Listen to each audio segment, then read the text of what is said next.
Option में जाओ, video की लिंक पर क्लिक करो और दूसरी क्लासेस को एंजॉय करो। तो पहले पर्सन की बात करूँ, व्हाट इज़ डिजिटल मार्केटिंग। तो डिजिटल मार्केटिंग क्या होती है।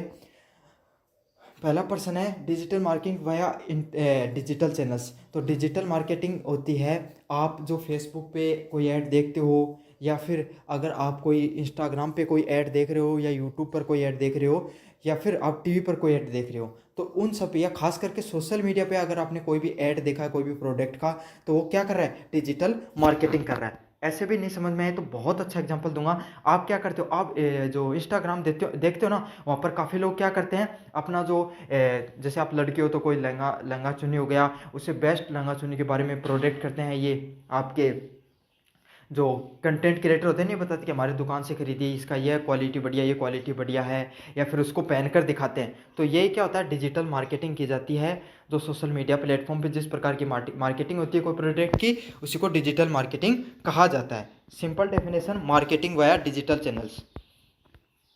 2 नंबर पर्सन की बात करूं, विच of the following is an example of digital marketing. तो डिजिटल मार्केटिंग का इनमें से कौन सा एग्जाम्पल है। तो सही आंसर क्या होगा, ईमेल। जो मैं बता रहा हूँ, जो इंटरनेट के माध्यम से कोई भी अगर ऑप्शन दिख जाए और उसमें पूछे कि कौन सा यहाँ पर डिजिटल मार्केटिंग का ऑप्शन है, तो इंटरनेट से जुड़ा हुआ कोई भी ऑप्शन है वो टिक कर देना। चाहे ईमेल हो गया, समझ में आ गया आपको, चाहे सोशल मीडिया पे कोई भी इंस्टाग्राम, ट्विटर हो गया, फेसबुक हो, उस पर गूगल एड्स आपको देखने को मिल जाए, ये सभी के सभी डिजिटल मार्केटिंग के उदाहरण होते हैं। Why is digital marketing is important. तो डिजिटल मार्केटिंग वो ज़्यादा महत्वपूर्ण क्यों हो जाती है, it is cheaper and measurable. ये सस्ती भी होती है और गोपनीय भी होती है। अब आप एक बात बताओ, आपको एक साथ 100 लोगों को अगर कोई भी ईमेल भेजनी है, जीमेल या ईमेल भेजनी है, तो उसके लिए बस आपको क्या होगा, कोई एक आध ऐप खरीदना पड़ेगा, बस उसको खरीद लिया और उसके बाद में आप सभी लोगों को शेयर कर दिया। तो ये क्या बहुत सस्ती होती है। वहीं अगर आप अगर टीवी पे ऐड चलाना चाहते हो, तो 1 सेकेंड, आपके 5-6 सेकेंड के ऐड है, वो भी बहुत महंगे से महंगे होते हैं, लाखों में चले जाते हैं उनके रेट, वो भी ऐसे चैनल जिनको कोई ज़्यादा देखता नहीं है। समझ में आ गया। तो डिजिटल मार्केटिंग क्यों महत्वपूर्ण होती है, डिजिटल मार्केटिंग इसलिए महत्वपूर्ण होती है क्योंकि ये सस्ती होती है और मापनी भी होती है। मतलब इसको आराम से आप क्या कर सकते हो, मेजर भी कर सकते हो कि भाई ये हमारी टारगेट ऑडियंस के पास पहुंचती है, जिसको आप जिस ऑडियंस को चाहिए उसी ऑडियंस के पास आप भेजोगे। समझ में आ गया आपको। अगर आपको जैसे आपका क्या, आपका कोई बच्चों के खिलौने से संबंधित प्रोडक्ट है, तो आप क्या करोगे, ऐसे यूट्यूबर को देखोगे जो क्या है, बच्चों से संबंधित क्या बनाता है, कोई वीडियो बनाता है, फिर आप क्या करोगे, उस पर वैसा उसी पर ऐड चलाओगे, या फिर उसी जो डिजिटल कंटेंट क्रिएटर उसको पकड़कर कहोगे कि भाई हमारे से संबंधित कंटेंट तुम बनाओ।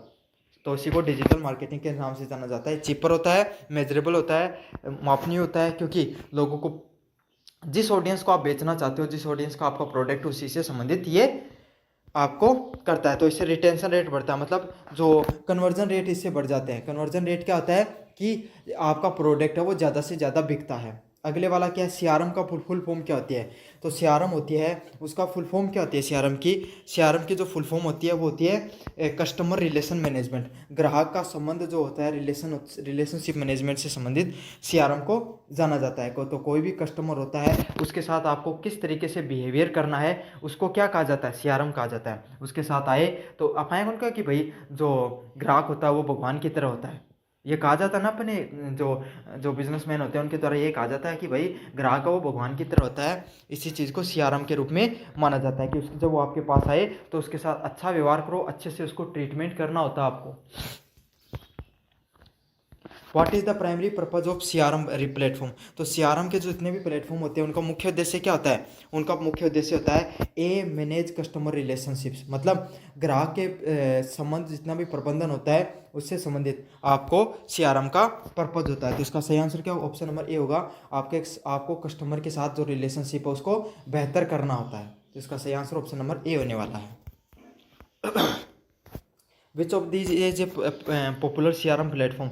तो इनमें से कौन सा सबसे ज़्यादा पॉपुलर सीआरएम प्लेटफॉर्म है, तो कौन सा इसमें, हब स्पॉट नामक जो प्लेटफॉर्म है वो सबसे ज़्यादा सीआरएम से संबंधित पॉपुलर प्लेटफॉर्म है। तो इसका सही आंसर क्या होगा, ऑप्शन नंबर ए होगा।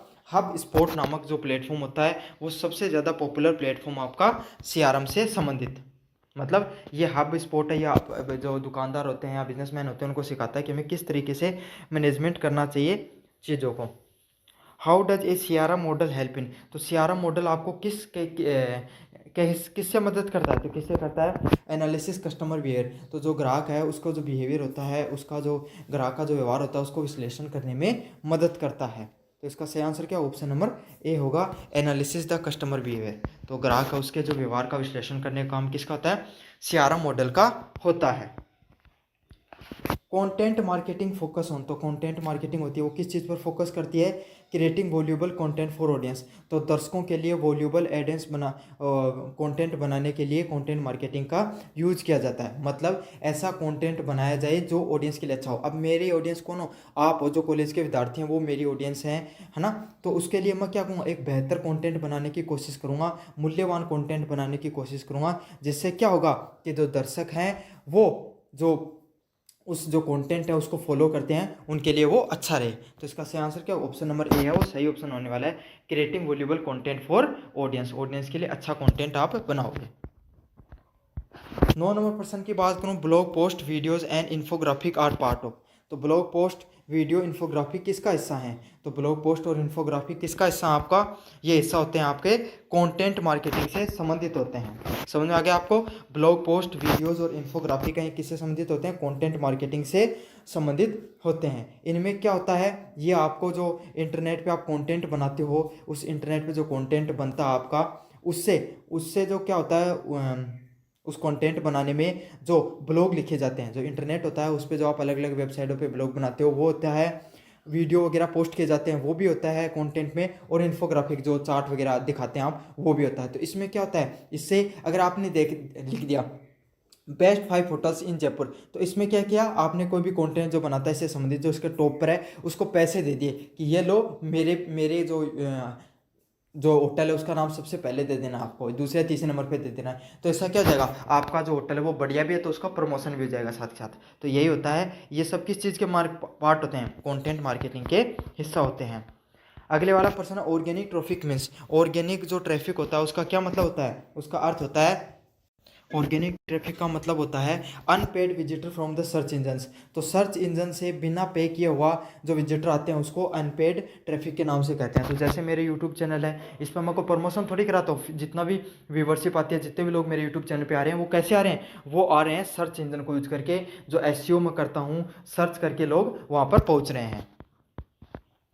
What is a lead in A digital marketing, तो डिजिटल मार्केटिंग में लीड कैसे मिलती है, तो जो पोटेंशियल ग्राहक होता है, तो मैंने आपको एक बार पहले भी इसमें उदाहरण देकर समझाया था, वो ग्राहक, पोटेंशियल ग्राहक कौन होता है, वो वाला ग्राहक जिसको उस चीज़ की ज़रूरत हो। जैसे कि मुझे एक किसकी ज़रूरत है, मुझे एक एडिटर की ज़रूरत है, समझ में आ गया आपको। अब क्या होगा, मैंने देखा कहीं पर तो जहाँ पर क्या कर रखा है, जो आपके जो एडिटर हैं वो काफ़ी 5-7 एडिटर हैं जिन्होंने क्या भी एडिटिंग के लिए वीडियो देखे हैं या एडिटिंग से संबंधित किसी ना किसी कंपनी में अप्लाई किया है। मेरे पास ये इन्फॉर्मेशन आ गई, मैंने क्या किया, उनको इन्फॉर्मेशन भेज दी ईमेल के थ्रू।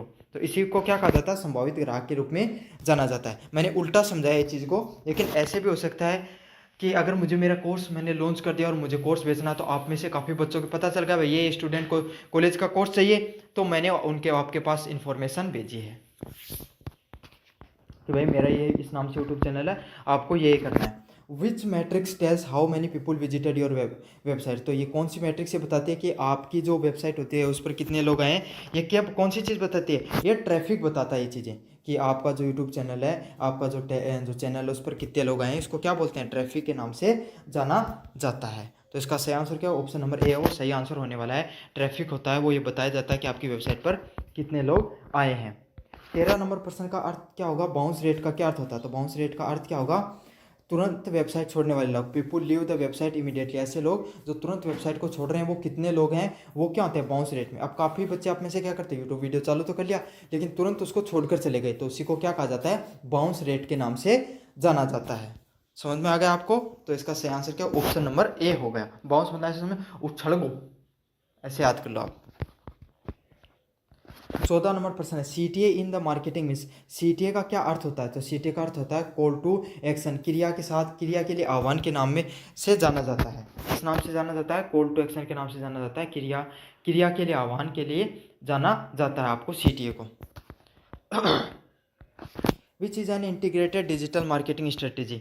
तो इंटीग्रेटेड डिजिटल मार्केटिंग की क्या स्ट्रेटेजी होती है? इसका सही आंसर क्या होगा? ऑप्शन नंबर ए है वो सही आंसर होगा। यूजिंग मल्टीपल चैनल्स टुगेदर, कई चैनलों को एक साथ यूज करना किस नाम से जाना जाता है आपको? इंटीग्रेटेड डिजिटल मार्केटिंग के नाम से जाना जाता है। कि बहुत सारे चैनल हैं उनको आप एक साथ यूज कर रहे हो, उसी को इंटीग्रेटेड मतलब सभी लोगों को जोड़कर डिजिटल मार्केटिंग के भाग में उनको जाना जाता है।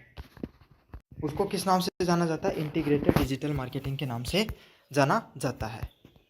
आपका यूनिट फर्स्ट का मैंने रिवीजन करवा दिया है। अब अपन बात करेंगे यूनिट नंबर सेकंड की। विच of the following CRM model focus on customer retention rather than acquisition. तो कौन सा सीआरएम का मॉडल है जो ग्राहकों के अधिकरण की बजाय ग्राहकों को बनाए रखने के लिए केंद्रित करता है? तो कौन सा मॉडल करता है इसमें से? इसका सही आंसर क्या? ऑप्शन नंबर डी होगा, स्ट्रेटेजिक सीआरएम। रणनीतिक जो सीआरएम होता है उसका क्या कार्य होता है? वही कस्टमरों पर किस चीज़ पर फोकस करता है कि जो कस्टमर होते हैं उनके रिटेंशन रेट पर, कि कितने जो कस्टमर हैं वो क्या इस जो आपकी वेबसाइट है उस पर रुके हुए हैं, इस चीज़ पर फोकस करता है, ना कि उनको एक्विजिशन पे, उनको अधिकरण मतलब उसको लाने पर। तो कौन सा होता है इसका सीआरएम मॉडल होता है? ये होता है स्ट्रेटेजिक सीआरएम। रणनीतिक सीआरएम है वो इसके अंतर्गत आता है। भाई रणनीति बनाने का कार्य ये होता है कि कितने लोग रुकेंगे कितने लोग नहीं रुकेंगे, वही स्ट्रेटेजिक सीआरएम में आता है। 2 नंबर प्रश्न है, इन content marketing which matrix indicate the quality of engagement of user with your content. तो इनमें से कौन सी क्वांटिटी है वो यही बताती है कि कितने लोग हैं, कितने उपयोगकर्ता वो आपके कंटेंट के साथ सहभागिता की गुणवत्ता दिखाते हैं, मतलब आपके साथ जुड़े हुए हैं। तो इसका सही आंसर क्या होगा? ऑप्शन नंबर डी होगा, सेशन ड्यूरेशन। सेशन ड्यूरेशन मतलब क्या होगा? कितने समय तक लोग जुड़े हुए हैं आपके कंटेंट के साथ, इसको सेशन ड्यूरेशन के नाम से जाना जाता है। 2 नंबर प्रश्न का सही आंसर क्या होगा? ऑप्शन नंबर डी है वो सही आंसर होने वाला है। What is the primary advantage of integration of SEO and PPC strategy? तो इसका सही आंसर क्या? ऑप्शन नंबर डी होगा, enhance visibility and data strategy. तो आपका जो दृश्यता है, मतलब जो चीज़ों को देखने की जो क्षमता है उसको बढ़ाने का, और जो डाटा सेंजर्सी है मतलब डाटा के साथ तालमेल बढ़ाने की जो क्षमता होती है उसको जो एकीकृत करने का कार्य किसका होता है आपका? इसका सही आंसर ऑप्शन नंबर डी होगा। 4 नंबर प्रश्न, A B testing is most useful in which digital marketing. तो विज्ञापन दो से तीन प्रकार के विज्ञापन बनाए, विज्ञापन ए और विज्ञापन बी। तो विज्ञापन ए है ना, विज्ञापन ए की क्या खासियत होती है? आपने बनाया विज्ञापन ए और विज्ञापन बी, सेम कंटेंट पे बनाया। जैसे आपको क्या बेचना था? आपको बच्चों के खिलौने बेचने थे, तो सेम प्रोडक्ट है। आपको आजकल गाड़ी नहीं आती, वो इलेक्ट्रॉनिक वाली गाड़ी आती है छोटे बच्चों के लिए, तो वो गाड़ी आई थार मॉडल की, उस पर आपने उसके ऊपर एक क्या बनाया? एक एडवर्टाइजमेंट बनाया। एक बनवाया, उसी व्यक्ति से दूसरा भी बनाया सेम तरीके से, लेकिन दोनों में क्या होगा? दोनों का बस कॉन्सेप्ट डिफरेंट होगा, जो मॉडलिंग करने का तरीका होगा वो होगा, मतलब दोनों को कॉन्सेप्ट सेम होगा लेकिन कंटेंट अलग अलग होगा। समझ में आ गया? अब क्या होगा? दो अलग अलग दोनों जो आपके ऐड है ना उसको दे दिए जाएंगे पब्लिशर को, जहां पर ऐड चलवा रहे हो गूगल एड्स को दे दिया आपने, दोनों चल रहे हैं। तो जिसका ऐड रिटेंशन रेट, मतलब जिस ऐड से ज़्यादा लोग आपकी वेबसाइट पे आ रहे हैं, ज़्यादा आपका प्रोडक्ट बिक रहा है, वही उस ऐड को क्या कर लोगे? आप चला दोगे और दूसरे वाले को आप बंद कर दोगे। तो इसी को ए बी मॉडल के नाम से जाना जाता है। समझ में आ गया? तो इसमें क्या होता है? इसका आंसर सही आंसर होगा ऑप्शन नंबर बी होगा, एड कॉपी ऑप्टिमाइजेशन, विज्ञापन प्रतिलिपि अनुकूलन। बहुत अच्छे से समझाया मैंने एपी के मॉडल से आपको, और काफ़ी महत्वपूर्ण होता है, बहुत इंपॉर्टेंट स्ट्रेटेजी होती है। थंबनेल में भी लागू होती है। जो यूट्यूब पे आप थंबनेल देखते हो ना, तो देखते हो 2 से 3 थंबनेल दिए जाते हैं यूट्यूब को आज के समय, जिसमें जो सबसे ज़्यादा चलता है उसी को वो फाइनलाइज कर देता है लास्ट में 2-3 दिन में। What does a low bounce rate generally signify in the digital analysis. तो डिजिटल विश्लेषण में कम बाउंस दर सामान्यता किस चीज़ को दिखाती है? तो किस चीज़ को दिखाती है? मजबूत उपयोगकर्ता सहभागिता, मतलब स्ट्रॉन्ग यूजर एंगेजमेंट को दिखाती है, कि जो लोग हैं उनके द्वारा जो एंगेजमेंट है वो क्या किया जा रहा है? अच्छे से अच्छा एंगेजमेंट है। तो इसका सही आंसर क्या होगा? ऑप्शन नंबर बी सही आंसर होने वाला है। जो यूजर का जो एंगेजमेंट रेट होगा वो क्या होगा? हाई होगा इसके द्वारा। 6 नंबर प्रश्न है, in CRM what does CLV stands for. तो जो सीआरएम होती है उसमें सीएलवी का क्या अर्थ होता है? Customer life time value. तो ग्राहक के जो जीवन काल के जो मूल्य होता है ना, उससे संबंधित क्या होता है? आपका सीएलवी के नाम से जाना जाता है।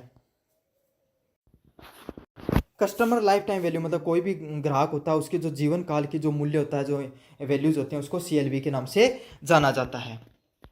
How does the term green evergreen content, तो एवरग्रीन कंटेंट हमेशा चलने वाला कंटेंट कौन सा होता है, तो इसका सही आंसर ऑप्शन नंबर सी होगा, content that remains relevant over time. तो ऐसा कंटेंट जो लंबे समय तक आपको क्या रहे, प्रासंगिक रहे, उसको एवरग्रीन कंटेंट के नाम से जाना जाता है। तो देखो वो पहले पुराने वाले गाने नहीं आते 90s में, बारिश का मौसम चल रहा है जिसमें वीडियो रिकॉर्ड कर रहा हूँ, उस समय आपको आपके समय जो अधिकतर जो ट्रक ड्राइवर वगैरह चलाते हैं, जो गाने आपको पुराने हिंदी के गाने होते थे 90s वाले, वो आज भी सुन लो और चाहे उस समय सुन लेना और चाहे आज से आप 50-30 साल बाद में सुन लेना, वही गानों की जो वैल्यू है वो उतनी रहेगी।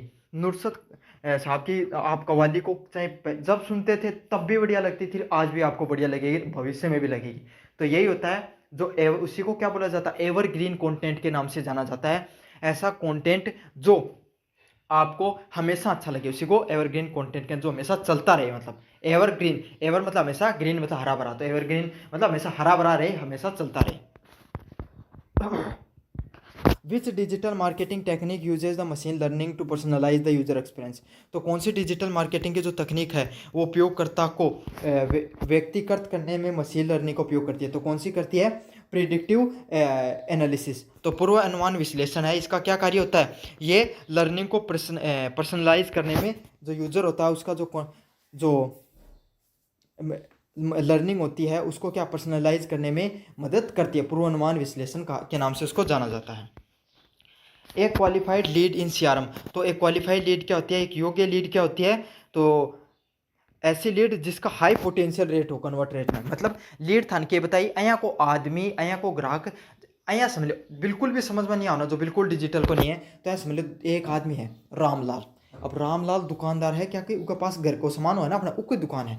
अब क्या देखियो रामलाल कि गांव में एक नयो सरकारी स्कूल को मास्टर आया है ना, और वो क्या करोगो, वो नए नए आया है गांव में, और वो सामान तो खरीदेगो कट्ठे ना कट्ठे, तो अपनी दुकानों खरीदना चाहिए उन्हीं चीज़ को बेरा। अब क्या करोगे भाई, एक दिन वो सरकारी मास्टर जा रहे हो स्कूल का गाँव का, तो सबसे पहले राम रोमी करी, बाद में क्या करो उन बुला लियो आपका कन के आओ साहब मास्टर साहब बैठो मारकन, चाचू प्याई सारी बात पूछी कट्ठे का हो थे कि काम करया करो हो, मतलब काम तो पता है सरकारी मास्टर साहब टीचर हो तो ट्रांसफ़र कया हो, सारी बात पूछ ली उससे, तो अब उसका क्या कहा, उससे व्यवहार बन गया उसका इस चीज़ से। अब क्या करेगा वो, अब रामलाल को अगर कोई सामान खरीदना होगा तो वो उसको बहुत अधिक चांसेज है वो किससे खरीदेगा, उसको सरकारी टीचर को अगर कोई सामान खरीदना होगा तो बहुत अधिक चांसेज है वो किससे खरीदेगा, रामलाल से ही खरीदेगा।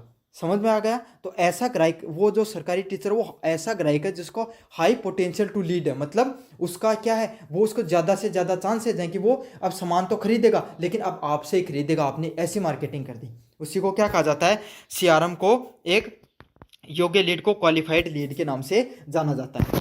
समझ में आ गया ना, इससे बेहतर एग्जाम्पल आपको कहीं पर नहीं मिलेगा।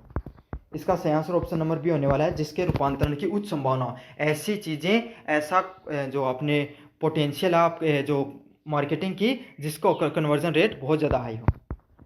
Which of these is A correct sequence, तो कोई भी चीज़ हो गया उसका करेक्ट सीक्वेंस क्या होता है, तो कोई भी कंटेंट होगा उसका करेक्ट सीक्वेंस होता है, सबसे पहले अवेयरनेस फैलाओ, सबसे पहले आपको क्या करना है, कोई भी कंटेंट होता है उसमें अवेयरनेस फैलाओ। सबसे पहले जाए मन मेरा यूट्यूब चैनल हिस्ट्री चैंपियन, तो सबसे पहले मैं लोगों के बीच में ये पहुंचाने की कोशिश करूँगा कि इस नाम का एक यूट्यूब चैनल है हिस्ट्री चैंपियन नाम का।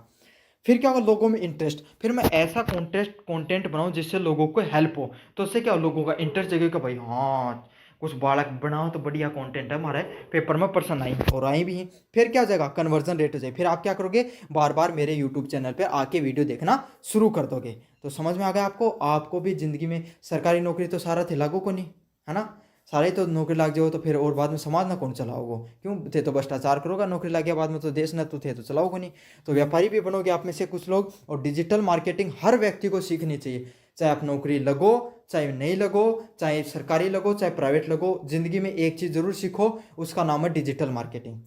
तो इसका सही आंसर क्या होगा, ऑप्शन नंबर बी होगा, awareness, interest and conversion rate. What does the CRM stand in digital marketing, तो डिजिटल मार्केटिंग में सीआरएम की फुल फॉर्म क्या होती है, कस्टमर रिलेशनशिप मैनेजमेंट। तो मैंने बता दिया था कस्टमर के साथ कैसे व्यवहार किया, तो अब रामलाल ने देखो उस टीचर के साथ कैसा व्यवहार किया, उसके साथ क्या हो गया एकदम ऐसे फैमिली जैसे, अब उसको बहुत अच्छा लगे कि भाई कोई तो पूछो है को आदमी कि अपना क्यों आया, समझा। तो इसी को क्या कहा जाता है बिजनेस में, कस्टमर रिलेशनशिप मैनेजमेंट करना होता है। आपको इमोशनली हो गया, उसके इंटरेस्ट के हिसाब से हो गया, इस तरीके से आपको उसके साथ बिहेवियर बनाना होता है, उसको सीआरएम के नाम से जाना जाता है, कस्टमर रिलेशनशिप मैनेजमेंट के नाम से जाना जाता है। Which of the following is a popular CRM. तो पॉपुलर सीआरएम क्या होता है, सबसे प्रसिद्ध सीआरएम प्लेटफॉर्म कौन सा, सेल्स फोर्स नाम का जो सीआरएम प्लेटफॉर्म है सबसे ज़्यादा प्रसिद्ध है आपका। What is the primary goal of content marketing. तो कंटेंट मार्केटिंग का सबसे प्राइमरी गोल क्या होता है, attractive and engaging content audience. तो क्या होता है, आपको क्या करना है, ऐसा ऑडियंस को जो कंटेंट दो वो कैसा हो, अट्रैक्टिव, अच्छा लगे और इंगेजिंग हो। तो अब आप नहीं देखते हो जो ऐड बनवाते हैं, अब जैसे बर्गर का, मैकडोनल्ड वाले बर्गर का ऐड बनाए तो ऐसा बर्गर दिखाएंगे आपको कि लगेगा ओ हो, बस क्या ही बर्गर बनाया है। पर वास्तविकता में तो ऐसा नहीं होता ना। तो किसका कमाल होता है, वो जो बर्गर आपको दिखाया जाता है वो सारे ओरिजिनल नहीं होते हैं, वो सारे के सारे प्लास्टिक के बने होते हैं। समझ में आ गया आपको। और उसमें हाई क्वालिटी के क्या कैमरा का भी यूज किया जाता है ताकि वो बहुत तगड़े दिखें। समझ में आ गया। तो इसीलिए क्या किया जाता है, ताकि लोगों को अट्रैक्टिव और इंगेजिंग लगे। तो एक बार ऐड देखे तो खा लियो भैया, नहीं खाओ तो भी। इस तरीके से कंटेंट का निर्माण किया जाता है। अगले वाला प्रश्न है, what is meant by the original traffic. तो डिजिटल मार्केटिंग में ऑर्गेनिक ट्रैफिक का क्या मतलब होता है, तो क्या मतलब होता है ऑर्गेनिक ट्रैफिक का, इसका सही answer option number B, unpaid natural traffic. तो मैंने ये पहले बता दिया, ऑर्गेनिक ट्रैफिक वही होता है जिसमें आपको बिना पैसे दिए आपके सर्च इंजन के द्वारा आपके जो वेबसाइट पे लोग आए, उसको ऑर्गेनिक ट्रैफिक के नाम से जाना जाता है। Which of the following help generate the lead through the digital marketing. तो डिजिटल मार्केटिंग के द्वारा लीड उत्पन्न कैसे होती है, तो इसका सही आंसर होगा लीड मैनेजमेंट के द्वारा। तो आप ऐसे व्यक्ति को हायर कर रखा है जिसने जो आपके जो ऐड वगैरह देख रहे हैं उनको क्या कर रहे हैं, उन ऐड को कन्वर्जन रेट में बदलने का कार्य कर रहे हैं। तो इसको सही याद क्या होगा, लीड मैग्नेट्स के नाम से जाना जाता है। समझ में आ गया आपको, जो लीड मिली उसको मैग्नेट के रूप में कन्वर्ट कर दिया। अब ऐसे समझ लो, अब मेरा वीडियो देख रहे हो, यहाँ पर क्या हुआ, यहाँ पर जो अभी अमेजोन का कोई सेल चल रही है, उसका ऐड चला और आपने क्या किया, उस सेल को देखकर आपने वीडियो को तो छोड़ा, ऐड पे क्लिक करके वेबसाइट पे चले गए। तो अब क्या होगा, अब आपके पास वैसे ही ऐड आपको ज़्यादा से ज़्यादा दिखाए जाएं, क्योंकि वो लीड हो गई है, लीड मिल गई है उनको कि भाई इस आदमी की जरूरत तो है नहीं, तो क्लिक करके गए हैं। तो क्या होगा, वो बार बार इस चीज़ को दिखाएंगे बाद में।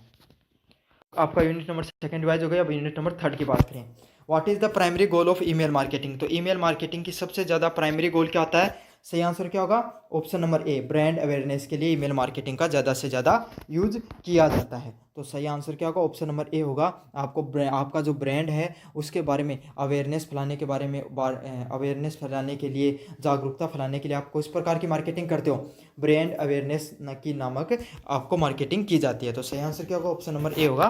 ब्रांड अवेयरनेस के लिए आप जो ईमेल मार्केटिंग का ज़्यादा से ज़्यादा यूज किया जाता है। Which tool is commonly use for designing the email campaign. तो ईमेल कैंपेन्स के लिए आपको कौन सा टूल को यूज किया जाता है, तो सही आंसर क्या होगा, ऑप्शन नंबर ए होगा। मेल क्लिप्स नामक जो मेल चिम्प्स नामक जो आपका टूल है उसको सबसे ज़्यादा यूज किया जाता है आपको कोई भी ईमेल कैंपेन है उसको शुरू करने के लिए। तो सही आंसर क्या होगा, ऑप्शन नंबर बी होगा। मेल क्लिप्स है वो नाम का जो आपका टूल है उसको ज़्यादा से ज़्यादा यूज किया जाता है। 3 नंबर प्रश्न की बात करूं, what is the trigger in the email marketing. तो ईमेल मार्केटिंग होती है, उसमें ट्रिगर शब्द का क्या उपयोग होता है, तो क्या उपयोग होता है, automated email based on user actions. तो जो ऑटोमेटिक ईमेल बनाई जाती हैं, कोई भी यूजर होता है उसके एक्शन से संबंधित, उसको ट्रिगर कहा जाता है। मतलब जैसे आपने कोई भी, आपके पास देखो बोट होते हैं, चैट बोट नहीं होते जो ऑटोमेटिक रिप्लाई देते हैं, ऐसे ही कुछ ईमेल में भी ऑटोमेटिक रिस्पॉन्स के लिए ट्रिगर्स होते हैं। जो कोई भी आपने उसको रिस्पॉन्स दिया, उसको ऑटोमेटिक जो फिक्स आंसर होते हैं वो बनाए रखते हैं, वो जवाब भेज देते हैं, उसको क्या कहा जाता है, ऑप्शन नंबर बी, ट्रिगर्स को। जो तुरंत स्वचालित ईमेल होते हैं उनको जाना जाता है। तो ताकि भाई मान लो एक कंपनी का दिन में 1000 ईमेल आई, तो एक आदमी या 5 आदमी को भी बैठा दिया तो वो सारे थोड़ी पढ़ सकते हैं, सारे रिस्पॉन्स थोड़ी करेंगे। तो आजकल चैट बोट का प्रयोग करता है, जो आजकल तो कस्टमाइज चैट बोट और आने लगे AI वाले, वो तो आपने जैसा सवाल पूछा ना उसके हिसाब से वो आपको उत्तर जनरेट करके दे देते हैं। What is an email list. तो ईमेल लिस्ट क्या होती है, list of email address to lead और कस्टमर। तो लीड या ग्राहक को ईमेल पतों की सूची बताना। तो ये क्या करती है, आपको लीड या ग्राहक के जो ईमेल पते हैं उसकी सूची बताने के लिए आपको ईमेल लिस्ट होती है। मतलब सीधी सीधी बात है, जो वेबसाइट है आपके पास है ना, जिस भी वेबसाइट पे आप गूगल में जाके क्लिक करते हो वहाँ पे सबसे ज़्यादा वो क्या करते हैं, आपकी ईमेल भरवाते हैं ना, लॉगिन और सिंग इन कराने के लिए। वो इसीलिए भरवाते हैं ताकि डिजिटल मार्केटिंग कर सकें। समझ में आ गया। आपने टेक्स्ट बुक का पास खरीदा, दुरीना का पास खरीदा, किसी का भी खरीदा, वो ईमेल भराई, या उत्कर्ष का खरीदा, उन्होंने पास भराया आपका, ईमेल लिया आपकी, और फिर उसी को आपको देखना कभी भी उनका ऑफर चलेगा, सेल चलेगा तो ईमेल उठा के देख लेना, उनके ऑफर आए मिलेंगे आपको। वो इसीलिए आते हैं ताकि आपको वो आगे यूज कर सकें उस चीज़ को। तो ये होता है list of email address to lead the customer. तो ऐसे ग्राहकों की ईमेल लिस्ट जिनको ज़रूरत है किससे संबंधित, आपकी आपको उनको प्रोडक्ट बेचने की। Which is not an email marketing tool, इनमें से ईमेल मार्केटिंग टूल कौन सा नहीं है, कैनवा है, वो एक प्रकार का ईमेल मार्केटिंग टूल नहीं है। तो इसका आंसर क्या होगा, ऑप्शन नंबर सी है वो सही आंसर होगा। कैनवा एक ईमेल मार्केटिंग टूल नहीं होता है, जिसमें ये कौन सा था, एक वीडियो एडिटिंग टूल के नाम से जाना जाता है। PPC in Google stands for, तो पीपीसी का अर्थ होता है, पीपीसी कौन सा प्लेटफॉर्म होता है जो आपको गूगल एड्स में होता है, तो इसका कौन सा होता है, इसका सही आंसर को पे पर क्लिक। तो प्रत्येक क्लिक के भुगतान के लिए आपको कौन सा जाना जाता है, गूगल एड के नाम से जाना जाता है। तो इसका सही आंसर क्या है, ऑप्शन नंबर ए है वो सही आंसर होने वाला है, पे पर क्लिक। तो गूगल एड्स में क्या होता है, जिस भी व्यक्ति ने आपके एड पे क्लिक करके आपकी वेबसाइट पे चला गया तो उसके रुपये पे उसका रुपया कटता है। तो इसका सही आंसर ऑप्शन नंबर ए होने वाला है। What is Google ad formerly known as, तो गूगल एड है वो पहले किस नाम से जाना जाता था, तो गूगल एड को पहले गूगल एडवर्ड्स के नाम से जाना जाता था। तो आज यूट्यूब पर या जो आप स्पॉटिफाई हो गया कोई पे कहाँ पर भी अगर आप डिजिटली ऐड देख रहे हो तो उसमें गूगल ऐड का ही उपयोग कर रहा है, छोड़ के फेसबुक को। फेसबुक का खुद का अपना प्लेटफॉर्म होता है फेसबुक एड्स के नाम से, बाकी गूगल पे गूगल की जितनी भी पेरेंट कंपनी है वो वहाँ पर अगर तुम वीडियो देख रहे हो तो गूगल एडवर्ड्स पे आप देखोगे उनको। Which metrics determines the position of an ad in Google ads, तो गूगल एड्स में आपको कौन से मैट्रिक्स का कौन सी चीज़ों का ध्यान में रखना होता है, तो इसका सही आंसर क्या होगा, option number B, quality score and build amount. तो आपको क्वालिटी स्कोर और जो जितनी मतलब आपने पैसा लगाया है, बिल्ड अमाउंट लगाई है, उसको आपको ध्यान में रखना होता है। तो इसका सही आंसर क्या, ऑप्शन नंबर बी होने वाला है। 9 नंबर पर्सन की बात करूं, what is the full form of CPC in the Google ads, तो गूगल एड्स में सीपीसी की फुल फॉर्म क्या होती है, कॉस्ट पर क्लिक, मतलब कितने रुपए लग रहे हैं आपको पर क्लिक, एक क्लिक करने पर कितना पैसा लग रहा है आपको, उसको किसके नाम से जाना जाता है, सीपीसी के नाम से जाना जाता है। कितना पैसा लगा भाई, आपने एक क्लिक किया उस पर, तो उसको सीपीसी के नाम से जानते हैं। What does the ad rank in Google ads depend, तो एड की जो रैंक है, एड कितने कैसे चल रहा है उस पर गूगल एड्स पे क्या किस चीज़ पे डिपेंड कर रहा है, तो बिड अमाउंट पे और क्वालिटी के स्कोर पे, मतलब कितना पैसा उस पर लगाया आपने और कितना उसने स्कोर किया है, कितना ज़्यादा उसका कन्वर्जन रेट है, उसी को एड रैंक के नाम से जाना जाता है। तो इसका सही आंसर क्या होगा, ऑप्शन नंबर सी है वो सही आंसर होने वाला है इसका। विच of the following is a benefit of email template, तो ईमेल का जो टेम्पलेट बनाने का क्या लाभ होता है, तो ईमेल का टेम्पलेट बनाने का क्या लाभ होता है, सही आंसर होगा option number B, uniform design. तो उसकी डिजाइन होती है वो कैसी होती है, एक ग्रुप डिजाइन के रूप में वो होती है, उसका डिजाइन होता है वो सेम टू सेम होता है। तो इसका सही आंसर क्या ऑप्शन नंबर बी होगा, तो उसका डिजाइन है वो यूनिफॉर्म होता है, एक समान जैसा डिजाइन होता है। 12 नंबर पर्सन की बात करूं, Google ads charges you based on, तो गूगल एड किस आधार पर आपसे शुल्क लेता है, तो सही आंसर क्या होगा, ऑप्शन नंबर बी होगा, क्लिक एंड इंप्रेशन के आधार पे आपसे गूगल एड है वो ज़्यादा से ज़्यादा पैसे लेता है। तो सही आंसर क्या ऑप्शन नंबर बी होगा, क्लिक्स और इंप्रेशन, कितने क्लिक आपने किए और कितने आपको इंप्रेशन लगे उससे संबंधित आपको गूगल एड वो आपसे चार्ज लेता है। Email open rate measures that what, तो ईमेल में ओपन रेट किस चीज़ को मापता है, तो ईमेल में ओपन रेट किस चीज़ को मापता है, सही आंसर ऑप्शन नंबर बी होगा, ईमेल ओपन बाय रेसिपिएंट। तो प्राप्तकर्ताओं द्वारा खोली गई ईमेल के आधार पर ईमेल की जो ओपन रेट है वो आपको मापी जाती है, मतलब उसके भी पैसे लगते हैं, भाई ईमेल कितने रुपए में मापी जा रही है, तो इसको ईमेल ओपन रेट के नाम से जाना जाता है। तो आपने किसी भी ग्राहक के पास ईमेल भेजी और उसने खोली या नहीं खोली, इसी के आधार पर ईमेल ओपन रेट है वो लगती है, उसके पैसे लगते हैं उतने। तो अगले है which of the following is a pricing model in Google ads, तो गूगल एड पर जो प्राइसिंग मॉडल होता है, पैसे के जो मॉडल होता है उसको किस नाम से जाना जाता है, आपको सीपीएल के नाम से जाना जाता है, कॉस्ट पर लाइक के नाम से जाना जाता है। तो इसमें नहीं पूछा है, समझ में आ गया, तो नहीं है, कौन सा नहीं है, पर लाइक के, मतलब कॉस्ट, अगर आपने कोई भी जो ऐड है उसको लाइक किया तो ऐड को लाइक करने का जैसा कोई ऑप्शन होता ही नहीं है, तो इसको सीपीएल के नाम से, सीपीएल है वो कोई भी टर्म नहीं होती है गूगल एडवर्ड्स में। बाकी कॉस्ट पर माइल, तो कितना कंटेंट चला उसके आधार पे आपको लगता है, क्लिक के आधार पे सबसे ज़्यादा पैसा इसके हिसाब से लगता है, और एक्विजिशन मतलब कितने लोगों ने आपको कंटेंट को यूज किया और उस पर टिके रहे, उसके हिसाब से भी ये कंटेंट चलता है।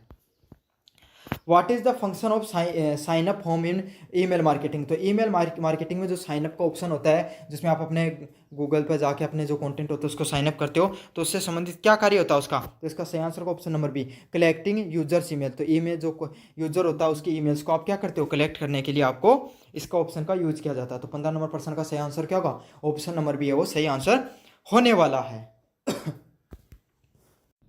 यूनिट नंबर 4 की बात करें अपन, तो अब यूनिट नंबर 4 की चार को अपन देखेंगे, रिवाइज करेंगे।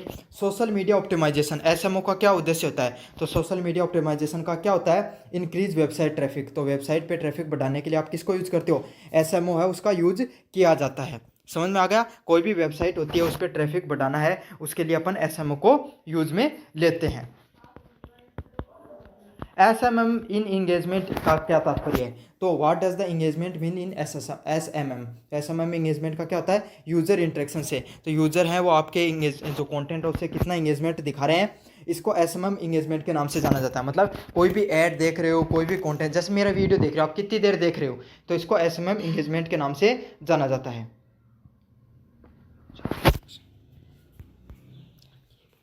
फेसबुक इनसाइट क्या प्रदान करता है। तो फेसबुक इनसाइट क्या प्रदान करता है, पोस्ट प्रदर्शन डाटा, पोस्ट परफॉर्मेंस डाटा है वो आपको बताता है। मतलब आपने पोस्ट डाल दी, जैसे मैंने ये वीडियो डाल दिया, समझ में आ गया, फिर ये इस वीडियो पे कितने लाइक आए, कितने लोगों ने कमेंट किया, कितने लोगों ने इसको व्यूवरशिप आई, कहाँ से व्यूवरशिप आई है, किसने ज़्यादा देखा है, किस एज ग्रुप ने ज़्यादा देखा है, और कहाँ से, कौन से एरिया से आई है, ये भी बताता है। और कितना इस पे ऐड के कितने रुपए मिले आपको, सारी चीज़ें वो गूगल के इनसाइट पे मिलते हैं। समझे, गूगल का जो होता है ना वहाँ पे, उस पर दिखाई जाती हैं, सॉरी यूट्यूब की इनसाइट्स पे दिखाई जाती हैं। ऐसा जो फेसबुक की इनसाइट्स होती हैं, फेसबुक पे पेज पे आप जो ऐड वगैरह लगते हैं, उससे संबंधित सारा सारा डाटा कहाँ पर दिखाया जाता है, आपको फेसबुक इनसाइट्स पर दिखाया जाता है। तो इसका सही आंसर ऑप्शन नंबर सी होगा।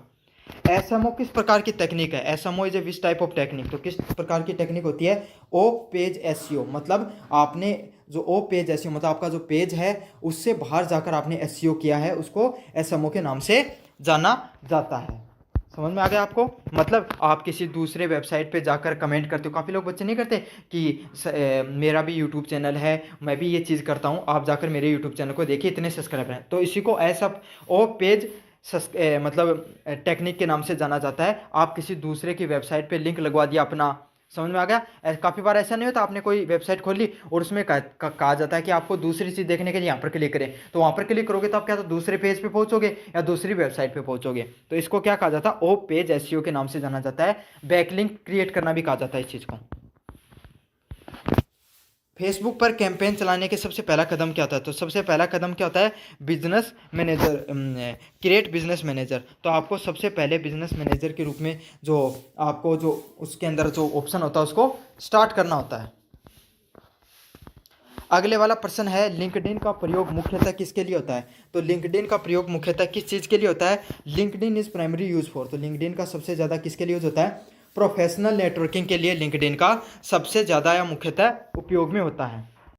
तो इसका सही आंसर क्या होगा, ऑप्शन नंबर बी होगा, प्रोफेशनल नेटवर्किंग से संबंधित होता है लिंक्डइन का जो प्रयोग होता है वो। तो इसमें क्या होता है, लिंक्डइन पे वही लोग जुड़े होते हैं जो लोग आपको प्रोफेशनली जो बिजनेस में, जो जैसे इंस्टाग्राम पे लगभग कंटेंट क्रिएटर रहते हैं, यूट्यूब पर भी कंटेंट क्रिएटर रहते हैं, लेकिन जो लिंक्डइन होता है वहाँ पर ऐसा प्लेटफॉर्म होता है जहाँ पे बड़े बड़े बिजनेसमैन है वो आपको जुड़े रहते हैं। सिर्फ बिजनेसमैन से संबंधित सोशल मीडिया प्लेटफॉर्म लिंक्डइन है, बस उसकी वही मेजर। जैसे ट्विटर पे राजनेता वगैरह ज़्यादा मिलते हैं आपको, नेता वगैरह, वैसे वहाँ पर लिंक्डइन पे आपको बिजनेसमैन आपको सबसे ज़्यादा देखने को मिलेंगे। सबसे ज़्यादा प्रोफेशनल नेटवर्किंग यही है, यहीं पर मिलती है आपको। सोशल मीडिया एनालिसिस से आप क्या समझ सकते हो। तो लिंक्डइन पे आप क्या होते हैं, अलग अलग कंपनियों के वही चलाते हैं कि जो वो फराया है उस कंपनियों को सीईओ की ईमेल आईडी मिल जाएगी आपको, कौन एचआर है उस कंपनी का, सारी जानकारी आपको लिंक्डइन पर मिल जाती है। क्यों, क्योंकि सारे प्रोफेशनल लोग लिंक्डइन पर जरूर अपनी प्रोफाइल बनाते हैं। 7 नंबर पर्सन की बात करूँ, सोशल मीडिया एनालिसिस से आप क्या समझते हो। तो सोशल मीडिया एनालिसिस से आपको ये पता चलता है कि जो कोई भी आपके जो यूट्यूब चैनल है या फेसबुक है उस पर जो यूज़र है उसका कैसा बिहेवियर होगा, उससे संबंधित आपको चीज़ों के बारे में पता चल जाता है। तो 7 नंबर प्रश्न का सही आंसर ऑप्शन नंबर बी होने वाला है। फेसबुक पर रीमार्केटिंग किसके लिए उपयोगी होती है। तो फेसबुक पर जो रीमार्केटिंग की जाती है वो किसके लिए उपयोगी होती है, पुराने विजिटर को दोबारा टारगेट करना। मतलब अब कोई ऐसा है किसने मेरे यूट्यूब चैनल को पढ़ लिया, समझ में आ गया, फेसबुक चैनल है मेरा, उस पर पढ़ लिया किसी ने, लेकिन वो फिर से नहीं आ रहा है, पता नहीं उसको क्या हो गया, उसको अच्छा नहीं लगा या कोई वो चीज़ नहीं, तो जो मेरा वीडियो सबसे ज़्यादा चला है, जो सबसे बढ़िया रहा है, जिसकी परफॉर्मेंस अच्छी है, वो मैं उसके पास चलाऊंगा, तो क्या वो देखेगा, कन्वर्जन रेट बढ़िया होगी, उसके काम आएगा, तो वो फिर से आना शुरू हो जाएगा। तो इसी को क्या कहा जाता है, पुराने विजिटर को दोबारा टारगेट करना, आपको रीमार्केटिंग के नाम से जाना जाता है। 9 नंबर प्रश्न की बात करूं, एसएमएम में सीटीआर का क्या मतलब होता है, तो what do mean by CTR in SMM, तो एसएमएम में सीटीआर का क्या होता है, क्लिक थ्रू रेट, जो क्लिक थ्रू रेट होती है उसको सीटीआर के नाम से जाना जाता है, कितना लोगों ने क्लिक किया है आपको उसको दिखाने पर। अब देखो मेरे यूट्यूब चैनल पे जितने भी सब्सक्राइबर हैं, उसको जो मैं यूट्यूब पे कोई वीडियो डालता हूँ वो उसके पास जाता है, लेकिन जाता किस किस के पास है, जैसे आप सेकंड सेमेस्टर के विद्यार्थी हो, तो सेकंड सेमेस्टर के जो विद्यार्थी हो, आप इस समय एक्टिवली वीडियो देख रहे हो सेकंड सेमेस्टर के कॉलेज से संबंधित, तो आपके पास मेरा वीडियो जरूर जाएगा, अगर आपने पहले सब्सक्राइब कर रखा है, वो आपके पास वीडियो गया दिखाएगा, लेकिन अब आपको देखना है नहीं देखना वो आपके ऊपर होता है। तो आप में से 100 लोगों को दिखाया, उसमें से 10 लोगों ने उस पर अगर क्लिक कर दिया और उस वीडियो को देखा, तो उसको सीटीआर के नाम से जाने जाएंगे। क्लिक किया, क्लिक थ्रू रेट मतलब कितने लोगों को दिखाया, उसमें से कितने लोगों ने क्लिक किया। समझ में आ गया आपको, इससे ज़्यादा तो कौन ही आपको चीज़ों को अच्छे से समझाएगा। फेसबुक के किस टूल पर हम ऑडियंस को सेगमेंट कर सकते हैं, तो कौन से कर सकते हैं, ऑडियंस मैनेजर के माध्यम से हम जो ऑडियंस होती है उसको सेगमेंट कर सकते हैं फेसबुक के टूल पर। अगला प्रश्न है, इंस्टाग्राम पर अधिक एंगेजमेंट पाने के लिए सबसे प्रभावी तरीका क्या होता है, तो फेसबुक पे अगर आपको सबसे अधिक एंगेजमेंट पानी है तो आपको क्या करना होगा, नियमित पोस्ट और स्टोरीज डालनी होंगी, तो इसका सही आंसर क्या, ऑप्शन नंबर बी होगा। आपको रेगुलरली पोस्ट और स्टोरीज डालते रहिए, तो इससे क्या होगा, इंस्टाग्राम पर एंगेजमेंट है वो अच्छा बना रहेगा, तो इसका सही आंसर ऑप्शन नंबर बी होने वाला है। सोशल मीडिया कैंपेन में सफलता को कैसे पाया जा सकता है, तो कैसे पाया जा सकता है सोशल मीडिया पे, क्लिक शेयर और लाइक के द्वारा, तो आप जितने ज़्यादा कमेंट करते हो, कितने ज़्यादा लाइक करते हो, जितने ज़्यादा लाइक करते हो मतलब उतना लोगों को पसंद आया, तो उतना ही कंटेंट है उसको आगे शेयर किया जाता है। इसीलिए तो मैं कहता हूँ बार बार आप लाइक कर दिया करो अगर आपको कंटेंट अच्छा लगे, तो इससे क्या और लोगों तक ये वीडियो पहुँचता है। फेसबुक पिक्सल का क्या कार्य होता है, तो ये ट्रैफिक को ट्रैक करता है, ये जो ट्रैफिक होता है उसको ट्रैक करने का कार्य करता है, कितने लोग आए हैं कितने लोग नहीं आए हैं, इसका सही, ये जो ऐप मतलब ये जो फेसबुक का जो पोर्टल है या फेसबुक का जो ऐप है फेसबुक पिक्सल, इसका कार्य होता है कि कितनी ऑडियंस आ रही है उसको ट्रैक करने का। लिंक्डइन पर स्पॉन्सर ऐप किसके लिए प्रयोग किए जाते हैं, तो अपने बिजनेस को प्रमोशन करने के लिए आप क्या कर सकते हो, स्पॉन्सर ऐड का प्रयोग कर सकते हो लिंक्डइन पे। फेसबुक के कैंपेन में ऑब्जेक्टिव का चुनने का क्या महत्व होता है, तो क्या होता है, सही ऑडियंस को टारगेट करने के लिए आप ऑब्जेक्टिव चीज़ों को चुनते हो फेसबुक कैंपेन में, तो इसका सही आंसर ऑप्शन नंबर बी होने वाला है। तो ये था आपका डिजिटल मार्केटिंग से संबंधित जितने भी महत्वपूर्ण प्रश्न हैं वो मैंने सारे के सारे आपको करवा दिए हैं। धन्यवाद।